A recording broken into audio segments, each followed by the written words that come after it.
અધિક પોલીસ મહાનિર્દેશક શ્રી એટીએસ અમદાવાદનાઓના માર્ગદર્શન હેઠળ કેફી અને માદક પદાર્થોના સેવનની પ્રવૃત્તિ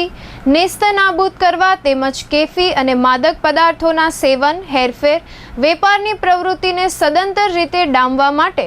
અસરકારક અને પરિણામલક્ષી કામગીરી કરવા સૂચના આપવામાં આવેલ હોય, જે અન્વયે શ્રી મહેન્દ્ર બગાડિયા સાહેબ, પોલીસ અધિક્ષક પશ્ચિમ કચ્છ ભુજનાઓએ લોકસભા ચૂંટણી અન્વયે આદર્શ આચારસંહિતા અમલમાં હોય, જેથી એનડીપીએસની પ્રવૃત્તિ સાથે સંડોવાયેલા ઈસમો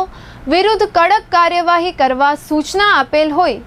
જેથી એનડીપીએસની બદી સદંતર નાબૂદ કરવા એસઓજીના પોલીસ ઇન્સ્પેક્ટર શ્રી વીવી ભોલાનાઓએ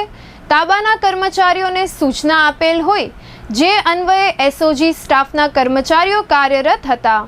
આ દરમિયાન ગઈકાલે એસઓજીના એએસઆઈ માણેકભાઈ રણજીભાઈ ગઢવીનાઓને મળેલી ખાનગી રાહે સચોટ બાતમી અન્વયે જરૂરી વર્કઆઉટ કરી દયાપર હાઈવે પાસે આવેલ ટેકરી પાસેથી આરોપી